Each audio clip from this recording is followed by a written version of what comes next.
Aus der Region für die Region. Das Label für regionale Produkte wünscht gute Unterhaltung bei SRF Bedelüt.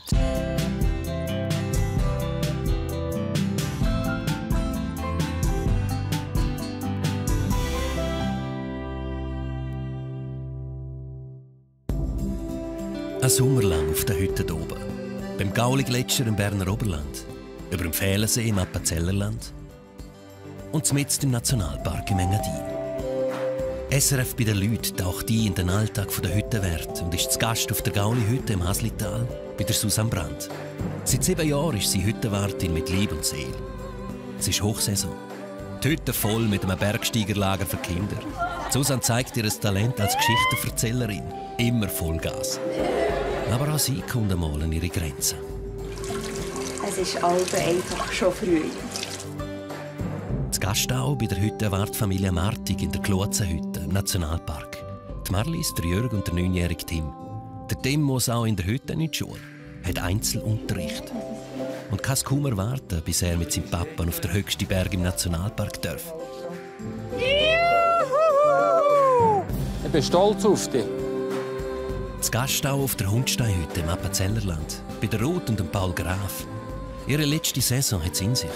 Noch nicht lange her ist der Paul noch mit einem gebrochenen Arm im Spital gelegen. Jetzt schafft er schon wieder. Ein prominenter Gast kommt und bringt Licht in die Hütte. Und dazu eine Überraschung für das Hüttenwartpaar. 3 Hütten, 3 Geschichten. Das ist SRF Bedelüt, Hüttengeschichten.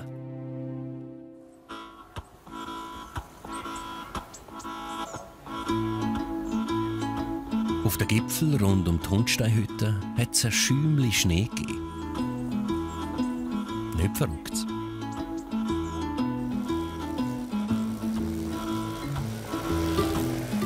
Verrückt ist eher, dass der Paul schon wieder am Arbeiten ist. Vor 3 Wochen ist er nicht weit weg von Hütten in einen Steinschlag gekommen.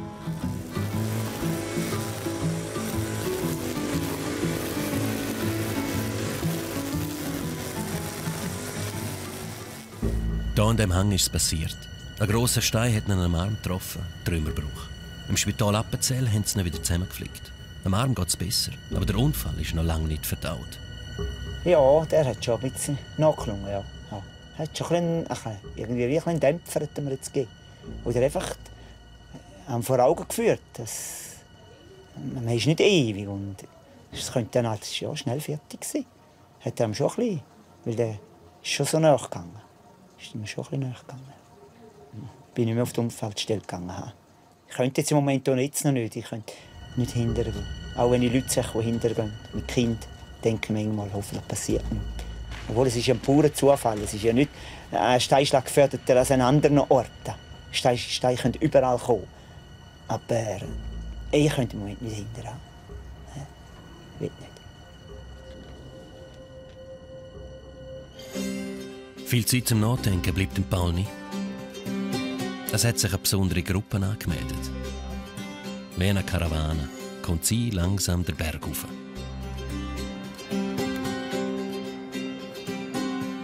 Es ist der Lichtkünstler Gary Hofstetter mit seinen Helferinnen und Helfern. Weil der SAC das Jahr 150 Jahre alt wird, tut er in jedem Kanton eine SAC-Hütte beleuchten. Im Appenzell Innerrhodischen die Hundsteinhütte. Das ist eine grosse Ehre.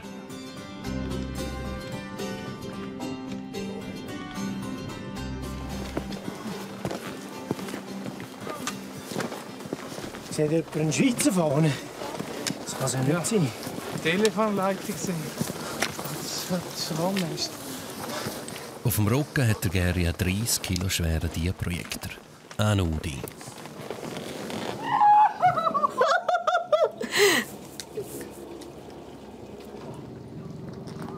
Wie Sherpas.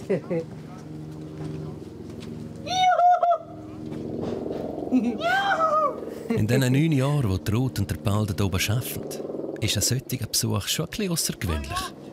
Hoi, hoi! Hey! Bravo! Hey, Geri. Willkommen im schönen Appenzellerland. Ja, Herzlich willkommen. Ja, danke. Ladies first. Hoi. Ruth. Hoi Geri, grüezi Geri, so wunderbar.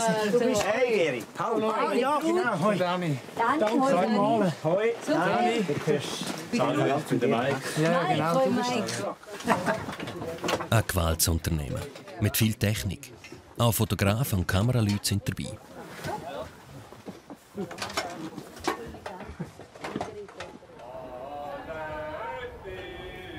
Wo bekannt worden ist, dass es da oben ein Lichtspektakel gibt, ist heute in 0,9 ausgebucht gewesen. Viele Leute wollen live dabei sein. Ein richtiges Hüttenfest.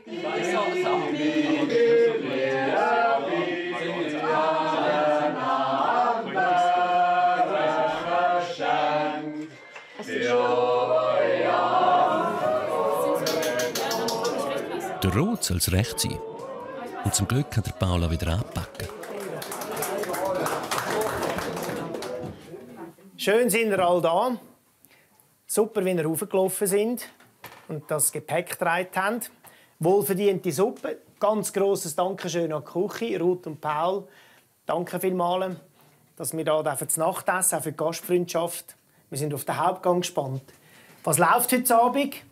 Jetzt haben wir etwa 6:30. Die Sonne geht immer früher runter, es wird dann schon langsam Herbst. Es gibt das Nachtessen jetzt, den Hauptgang. Und nachher gehen wir dann so auf die 8 Uhr raus, gehen den Projektor zusammenbauen und dann von dieser Seite hier unten, wo wir raufgekommen sind, die Hütte beleuchten ab der 7:45 bis am 8:45.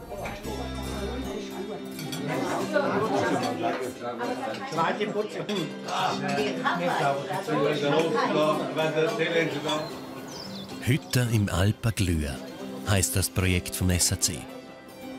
Solange es noch hell ist, kann man sich gar nicht recht vorstellen, wie das am Abend dann aussehen könnte.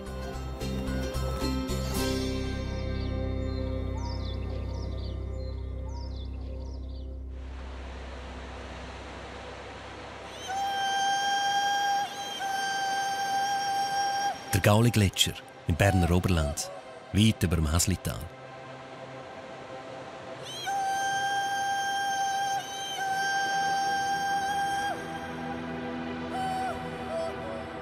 In der Gauli-Hütte sind die Kinder von einem Kletterlager angekommen. Gell?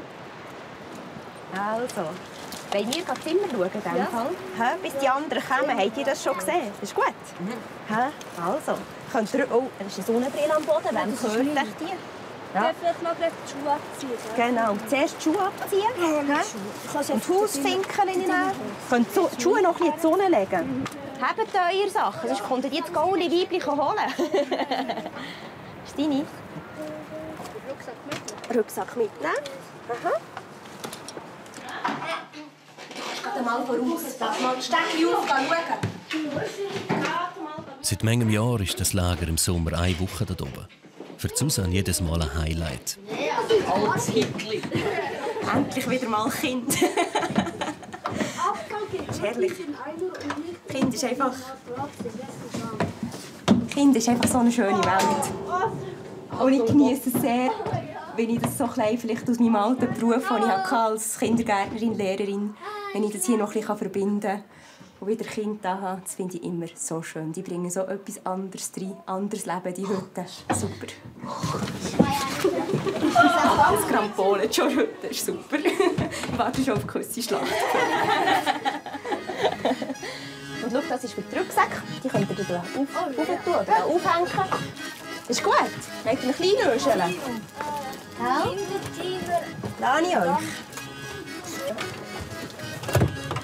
Oh ja,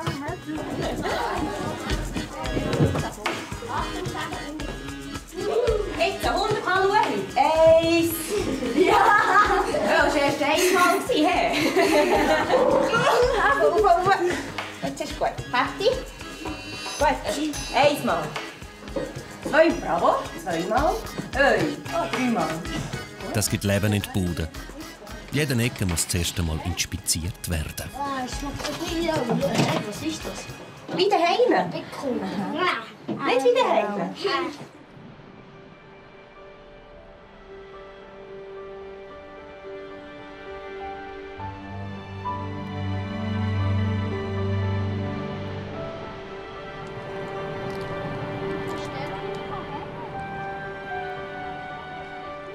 Nicht weit weg von der Hütte haben die Kinder ideale Bedingungen, um ihre ersten Kletterversuche zu machen.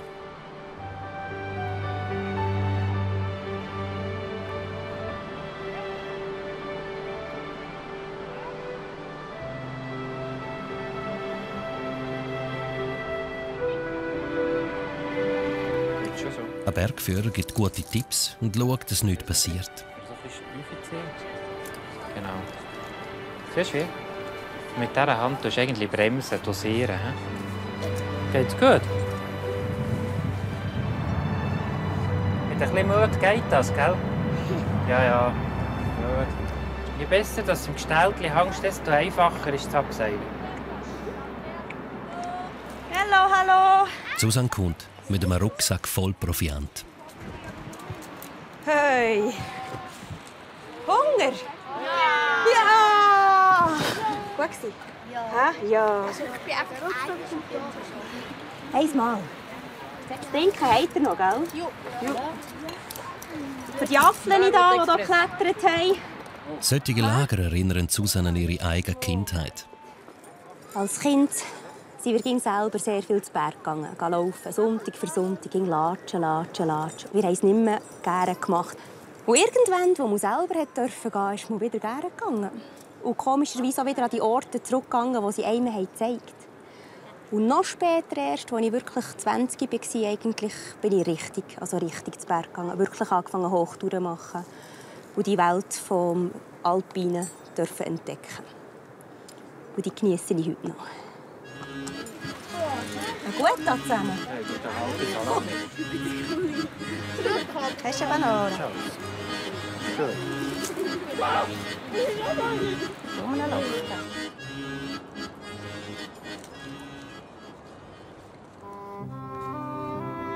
Zwalklotsen im Nationalpark.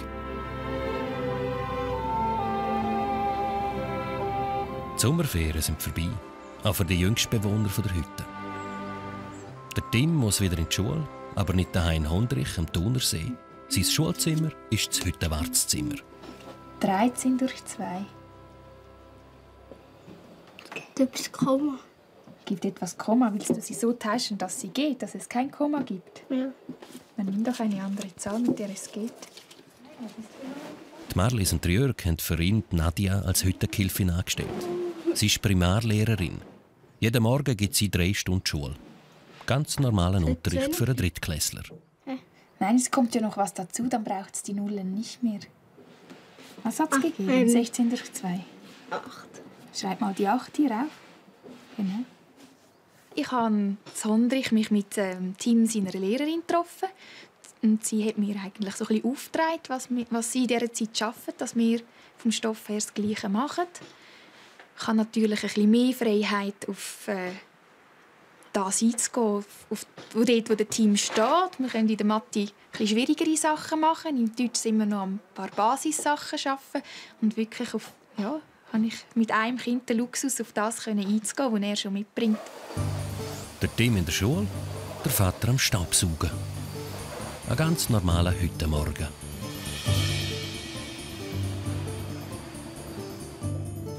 Beten tut der Lakpa. Er kommt aus Nepal und schafft eine Saison lang hier als Hüttenkilf. Der Lakpa ist wahnsinnig genau und exakt. Kein Fältchen im Lindtuch. Die Wolldecken fast ordonnanzmässig zusammengelegt.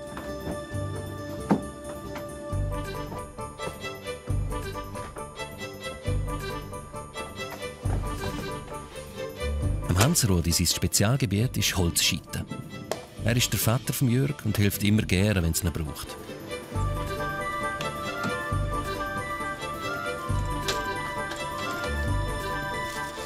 Die Marlies wird wahrscheinlich diese Arbeit nicht unbedingt als ihr Spezialgebiet bezeichnen.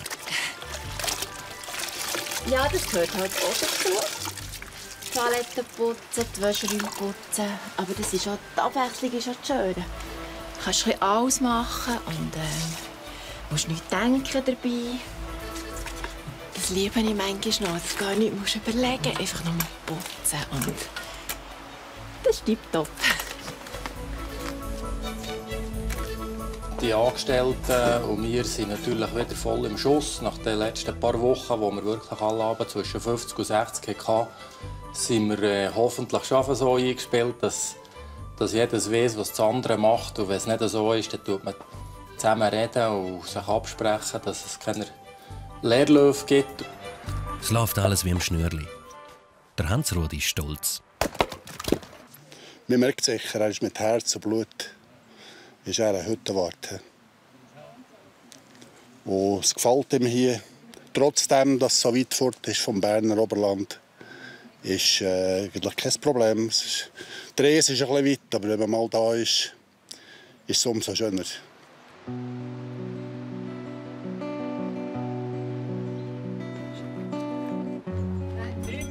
Und wenn Pause ist, höckeln sie alle zusammen und geniessen, dass sie da sind. 4 Monate in einer komplett anderen Welt, mitten im Nationalpark. Du siehst es. Ob in der Sonne oder im Schatten? Im Schatten. Unter der Sonne, im Schatten, dort wo die Felsen sind.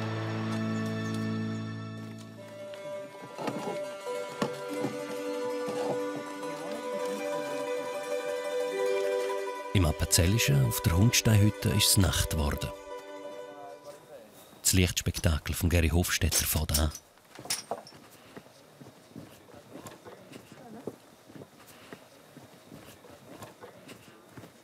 Oranges Licht. Ich muss denn da noch genau schauen, wo ich laufe. Bist jetzt du in Kuhfladen gestanden? Wir waren alle drin. Einer stinkt hier grausam. Das ist nicht in der Wille. Das dampft. Das hier war nicht. Nein, das war es. Das ist brutal.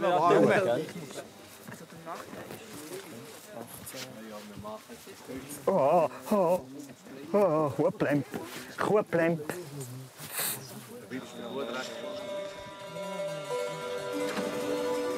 Mit einem Dia-Projektor malt er quasi verschiedene Sujets auf die Hütte und tut sie für das SSC-Jubiläum abfütteln. Eher ein außergewöhnlicher Name. 150 Jahre SSC. Ja. Und jetzt hier mit den Bären.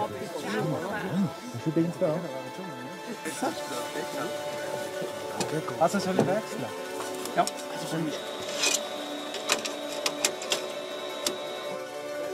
Eine schöne Überraschung. Kennst du das? Sieht doch gut aus. Sieht gut aus, he? Also ein schöner Abschluss, findet sie. Ja. Da ist ganz etwas Schönes. Abschied, ja, das ist eigentlich schon die ganze Saison ein bisschen, oder? Immer wieder ein bisschen, ja. Ja. Das ist natürlich zusätzlich noch etwas ganz Spezielles. Oh, schau da noch. Und dann, völlig ausser Programm, eine Überraschung für das Hüttenwartpaar. Liebe Ruth und lieber Paul, wir haben ein ganz spezielles Sujet für euch gemacht, für die Pension. Hm? Da. Spinnennetz! Jetzt sind wir gefangen im Spinnennetz. Wenn es euch langweilig ist, nicht anfangen zu spinnen, die Hause kommen wieder mal in die Hundsteinhütte. Super. Hey. Ja. Ja, danke vielmals. Ei. Das freut mich. Danke vielmals. Wir haben viel geschafft, gell?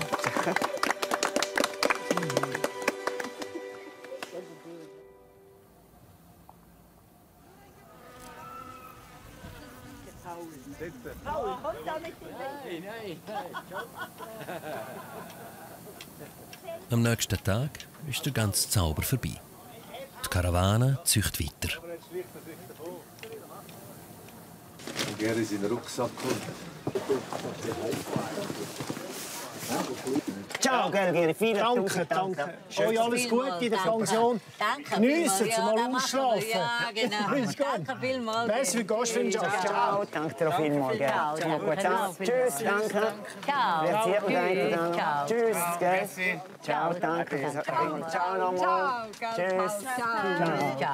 Ciao, gell? Ja, jetzt weiss ich. Ciao. Alles gut. Ciao. Ciao. Gut, jetzt ist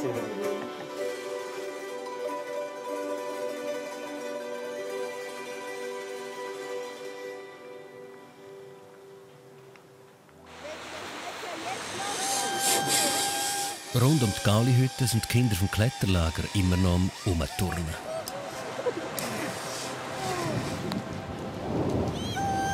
Bis es gewittern kommt.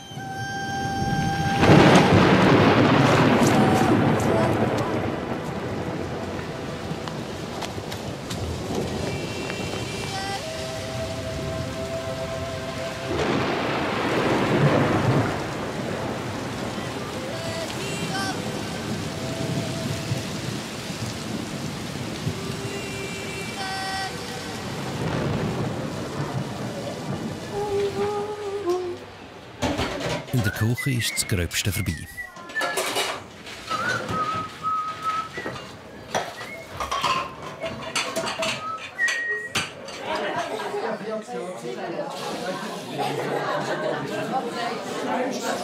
Susanne schlüpft jetzt in eine ganz andere Rolle.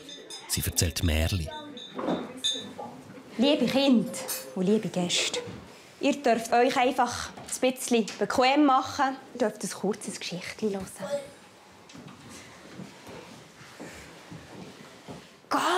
Ganz weit hinter im Gauli-Gletscher, am allergrössten, schönsten Gletscherspalt. Da ist ein kleines Häuschen. Und in diesem Häuschen schellt das Telefon. Aber es hat nicht lange geschellt, weil in diesem Häuschen ist schon gerade jemand ans Telefon gegangen und hat gesagt: «Hallo! Wer ist dran?» Ich bin's gedacht, Roselowi Gret, deine Freundin. Ja, du bist es schon wieder. Sie haben geschnürrelt und geschnürrelt und geschnürrelt und da hat es plötzlich an der Tür geklopft. Klopft mal an die Tür.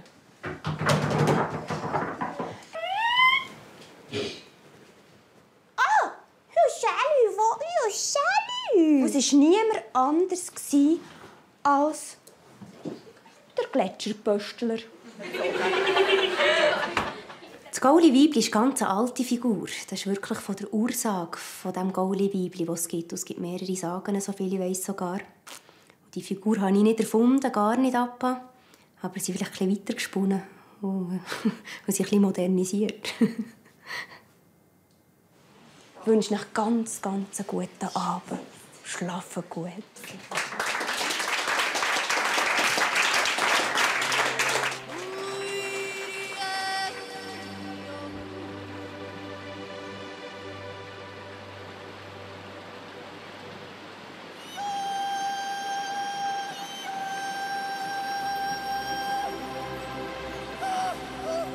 Wahrscheinlich träumen die Kinder immer noch vom Gauli-Weibli und dem Gletscherpöstler, wenn du in der Küche ist oder der nächste Arbeitstag anfängt. Es ist morgen um 3 Uhr.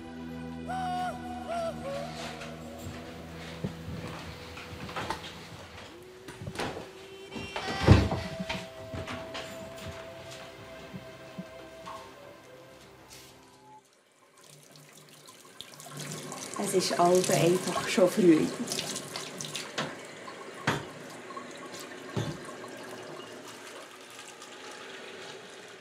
Ich bin ein Abendmensch.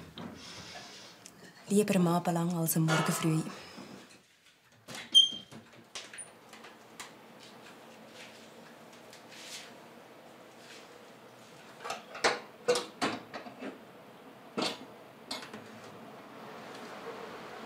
Für die Gäste, die grössere Touren machen, gibt es schon ab 3:30 Uhr zum Morgen.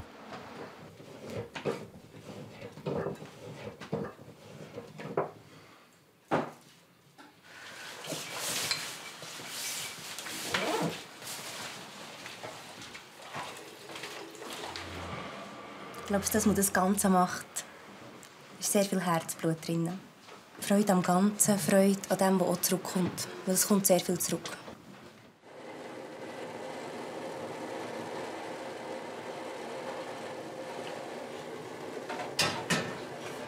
Ja, und du? Danke. Kurz und spitz. Ein bisschen später steht dann auch Christina in der Küche. Sie hat heute länger schlafen. Die beiden Frauen wechseln sich mit der Frühschicht ab.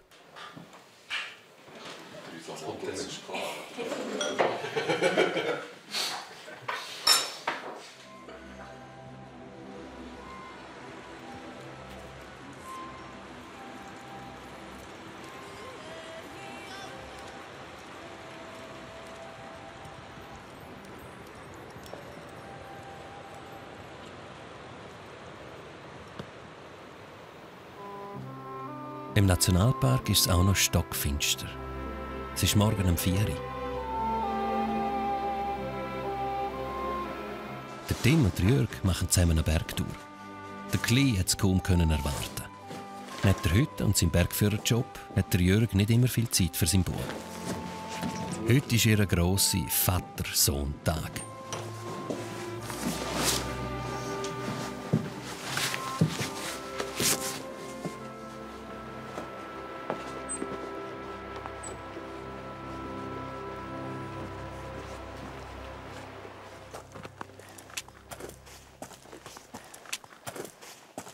Das Ziel dieser beiden ist der Piz Quattro Valls, der Höchstberg, der ganz im Nationalpark liegt. Er ist über 3000 Meter hoch. Ja, das Mal hören wir wieder ist. Hast du gesehen, Tim? Dort oben, okay. Was ist es? Gems. Schön, wie sie steht dort. Ja. He? Gut, gehen wir weiter. Etwa 5 Stunden hat man darauf und 3 Stunden durchab. Der Quattro Valls ist einer der wenigen Gipfel im Nationalpark, wo man überhaupt rauf darf. Die meisten stehen unter Naturschutz. Der Tim hat sich die Tour gewünscht. Eine Zweierseilschaft mit seinem Vater. Kleine Schrittchen. Jetzt ist der Schnee fertig. Schon? Hier oben, dann kommen wir ein bisschen Felsen zum Klettern. Ja. Noch die 10-15 Schritte. So. Du musst nicht am Seil haben. Dann kannst du den Arm hängen.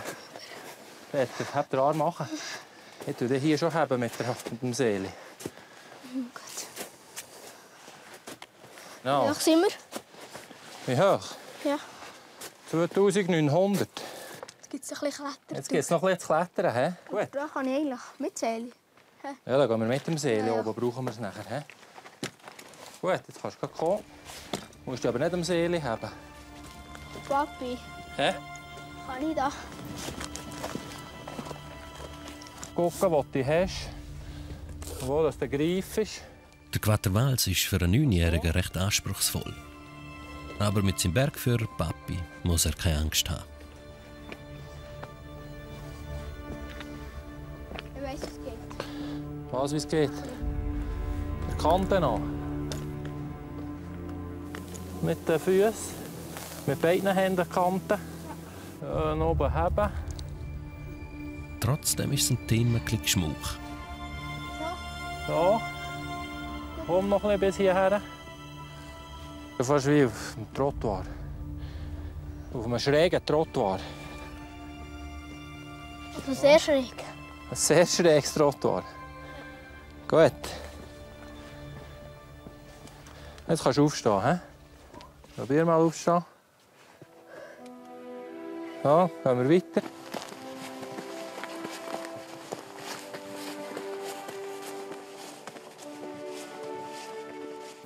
Willst du gehen? Rein, zum zweiten Mal. Schön zum Kreuz. He? Hang zum Kreuz. Juhu! Gratuliere, Tim. Ich bin stolz auf dich. Du auf mich auch. Und du auf dich? Ja. Hä? Und die Mami? Weiß nicht. Was weiß nicht? Mal, glaub schon. Die wäre, weißt du, wie stolz auf dich. Hä? Oh, das ist schön hier. Alles schön. Ja.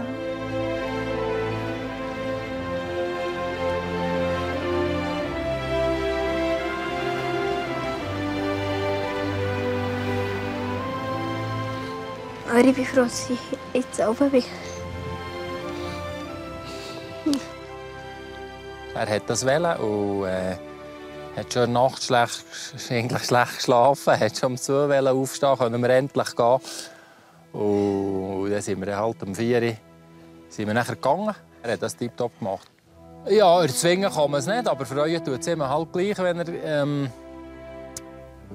er gerne geht wandern oder Bergsteigen, klettert und wenn er sich mit dem Beruf oder mit dem Hobby vom Vater kann anfreunden, ist das sicher schon eine Genugtuung, das würde ich schon sagen, ja.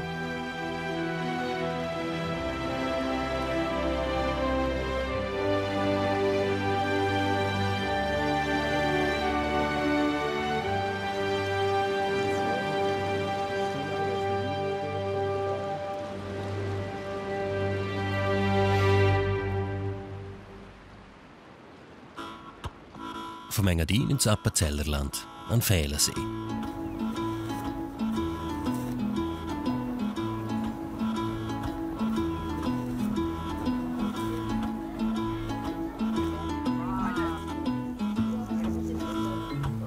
In der Hundsteinhütte bei der Ruth und dem Paul kommt jedes Jahr im Herbst die gleich deutsche Internatsschule wandern und Bergsteigen. Oh, jetzt werden wir überrennt. Am besten gehst du schnell rein auf den Stift.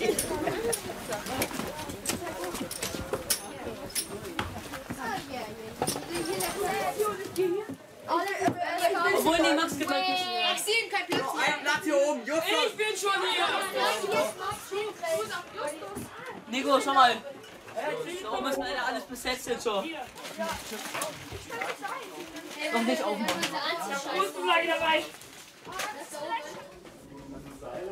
Aha, ja, du kannst es auch hier überhängen. Also das heißt, du kannst auch hier aufhängen. Ihr habt ja eigentlich nicht nasse Sachen. Ja, wir haben hier, kannst du mal schauen, wir haben noch diese Kisten mit Helm und sowas. Vielleicht können wir die... Vor lauter Schaffen ist beim Hüttenwart-Ehepaar die Pension noch weit weg. Aber eigentlich ist es schon bald so weit. Im Herbst bist du müde, bist froh eigentlich, wenn es fertig ist. Und es ist jetzt dieses Jahr auch nicht anders.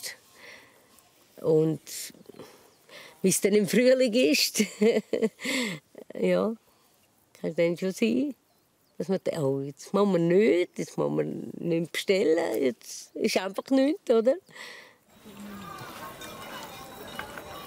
Was die Ruth und der Paul mit Sicherheit vermissen werden, ist der Kontakt zu den Alphirten und Szenen der Umgebung. Sie kommen immer gerne vorbei, einen schnappen.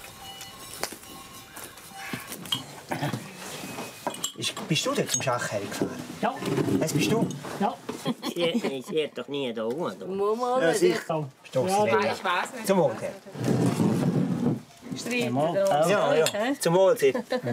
Prost. Das letzte Mal da oben, hä? So. Also, das letzte Mal für dem Jahr. Das ist das Stäb.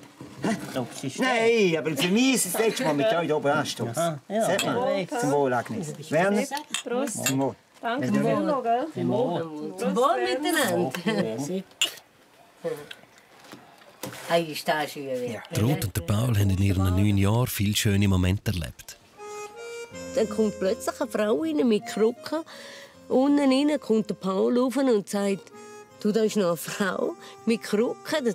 Da habe ich schon gedacht, ja, aber mit Krücken kommt die jetzt da rauf. Ja, dann ist sie halt raufgekommen. Sie hat kein Geld. Und dann haben wir gesagt, ja, dann soll sie kommen. Und haben ihr zur Nacht gegeben. Und sie hat nichts zahlen. Dann hat sie gesagt, das ist wie das Paradies. Das ist ja wahnsinnig. Ich habe Tränen in den Augen gehabt, Madi sagen. Und hat gesagt, das ist wie das Paradies. Das ist unglaublich, hat sie gesagt. Nur für eine Nacht, einen Teller Suppe und ein bisschen. Was haben wir gegessen? Polenta und ein bisschen Fleischkäse, ein bisschen Salat. Und schon hat sie das Paradies. Ich meine, wenn ich das kann, jemandem geben, ja. Dann freut es mich auch, ja, gesagt. Dann freut es mich doppelt auch, wenn du schon das Paradies hast. Auch die Schülerinnen und Schüler aus Deutschland haben hier ein kleines Paradies. Für die Ruth und der Paul haben sie ein Geschenk mitgebracht. Bevor wir jetzt gleich zu den Performances kommen, auf die ich schon sehr gespannt bin, möchten wir uns noch mal ganz ausdrücklich bei Ruth und Paul bedanken. Und vielleicht könnten wir sie noch mal kurz nach vorne holen. Ruth und Paul. Oh. Bodensee-Sekko. Oh, nur als kleines Mitbringen. Ich denke, die Übergabe können wir mit einem kleinen Applaus machen. Hey, danke.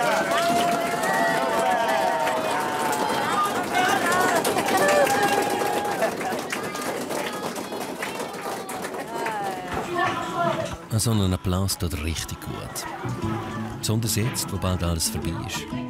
Nur noch 4 Wochen, dann gehen die Ruth und der Paul die Hütten ab.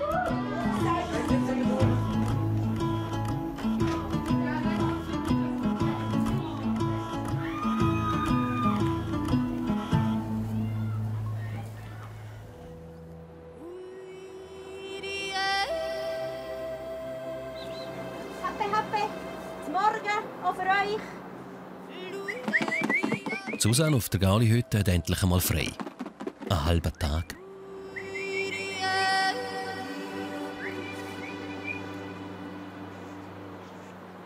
Jetzt ist es Zeit, wieder mal rauszukommen. Bewegen. Weil einen Monat lang bin ich eigentlich zu keiner Bewegung gekommen. Dass man als Hüttenwartin regelmässig in den Bergen ist oder kann klettern oder sonst, das ist einfach eine Illusion. Und wenn es wüst ist, wenn man Zeit hätte, dann sitzt man rein und gelustet einem auch nicht. Und darum heute los.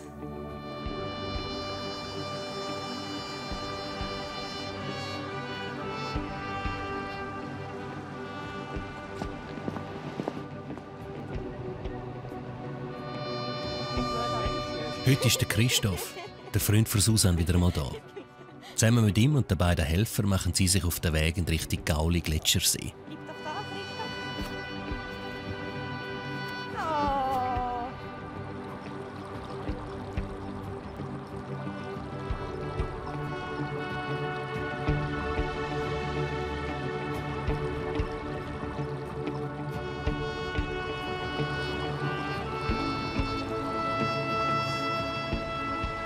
Christoph arbeitet als Schreiner daheim im Saanenland. Ich schätze es sehr, dass er so regelmässig hochkommt. Das schätze ich sehr.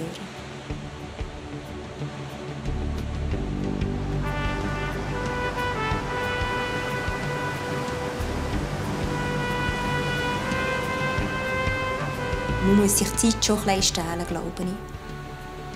Und das Schwierige ist halt vielleicht schon das Wochenende, wenn er Zeit hat und da ist, dann bin ich am Arbeiten. Das ist dann, wo ich am meisten zu tun habe. Und dann muss man sich einfach stellen und sehr tolerant sein gegenseitig. Tröpfchen, hä? Richtig.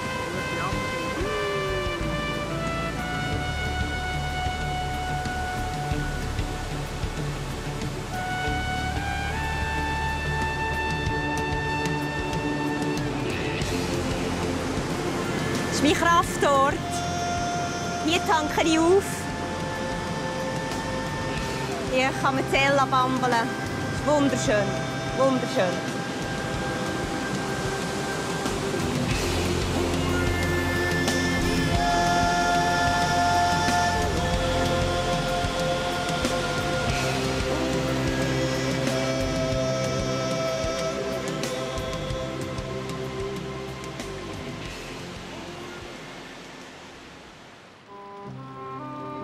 Der Pitzgwatter Wals im Nationalpark. Gut 3000 Meter über Meer. Vater und Sohn sind wieder auf dem Abstieg.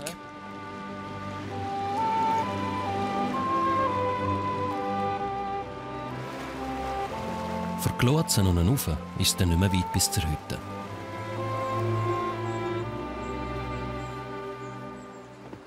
So, da sind wir wieder. He? Wir gehen gucken, was die Mami ist. He? Der gehen sagen, was wir alles erlebt haben heute. He? Hallo! Hat er nicht gespiegelt? Ja. Hallo. Hallo. Und? Oben gsi. Oben gsi. Wir haben ihn gesehen, um 11 Uhr. Dann hat die Mama angerufen. Ich habe auch angerufen, aber kein Mensch hat abgenommen. Wir hatten keine Zeit zu telefonieren. Wir mussten die Aussicht geniessen. So gut. Gratuliere, Schätze. Bravo. Bravo. Stolz auf dich. Ja, das gut gemacht. Wie ein Gemsche ist er gegangen. Zeli hat er erst auf dem Schneefeld wollen. Und nachher oben hat er es zwar schon noch gerne gehabt. He? Das war schon gut, aber am Schluss hat er gesagt, ja, da hätte es nicht gebraucht. Bravo. Und Aachen ist schon gut gegangen. He? Ja, es war gut. Prost! Ja, genau, so ist es. Ein kleines aus dem Kühllager geht. Danke schön, Schatz. Bist du schon am Kochen?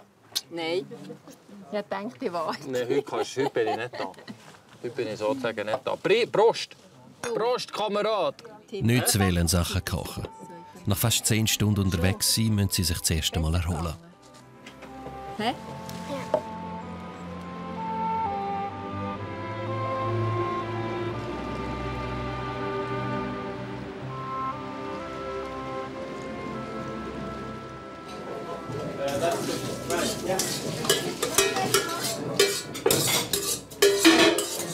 Wegen dem milden Herbst hat es immer noch sehr viele Gäste. In der Küche läuft es rund.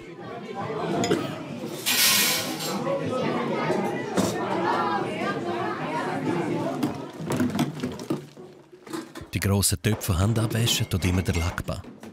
Der Hüttenkilf aus Nepal. Daheim ist er Trekkingführer. Aber zum Abwaschen ist er sich nicht schade. Er ist extrem flink und speditiv. Und sieht immer zufrieden aus. Auch wenn seine Familie weiter weg ist.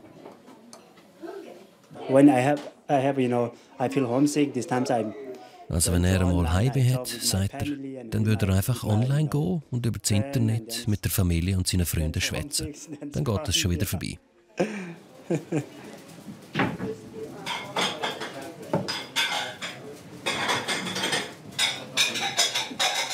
Erst wenn die Küche aufgeräumt ist, essen die Martix und ihre Angestellten selber auch zur Nacht.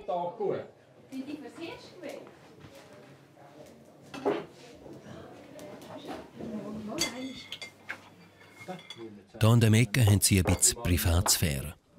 Hier machst du noch ein Käse drüber. Auch beim Essen redet man noch viel über das Arbeiten. So richtig für sich allein ist man in der Hütte eigentlich nie. Es ist einfach immer jemand da. Du hast niemals so Zeit für dich. Dann hückst du ab und dann sind halt auch, auch die Angestellten um dich herum. Und das ist manchmal schon so, der Freiraum hast du schon nicht. Nein. Länger hückeln bleiben liegt nicht drin. Die Lunchpakete für den nächsten Tag müssen bereit gemacht werden. Wir gehen Pause. Ist gut, wir zwei gehen ins Bett. Hä? Ja. Tschüss zusammen. Schlafen gut. Wir machen es morgen mit dem Lakba. Tschüss. Tschüss gut. Tschüss, Fuß gut. Die beiden Bergsteiger haben es gesehen. Sie gehen schlafen. Gute Nacht zusammen. Merci vielmals, Lakba. Und ab der 10 Uhr ist dann für alle Nachtruhe. Die Marlies ist die Einzige, die dann noch auf ist. Sie nützt die Ruhe nach einem anstrengenden Tag für die Buchhaltung.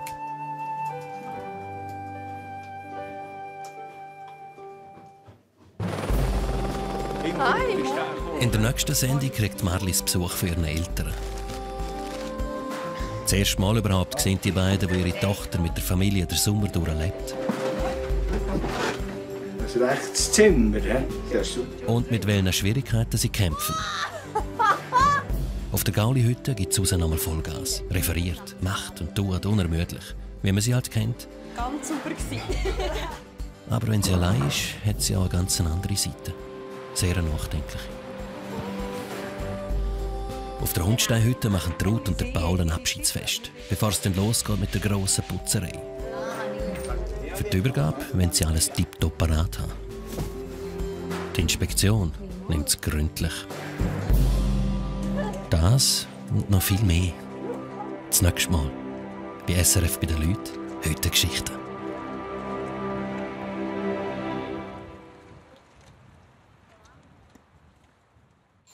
Sie sahen SRF bei den Leuten mit «Aus der Region für die Region», dem Label für regionale Produkte.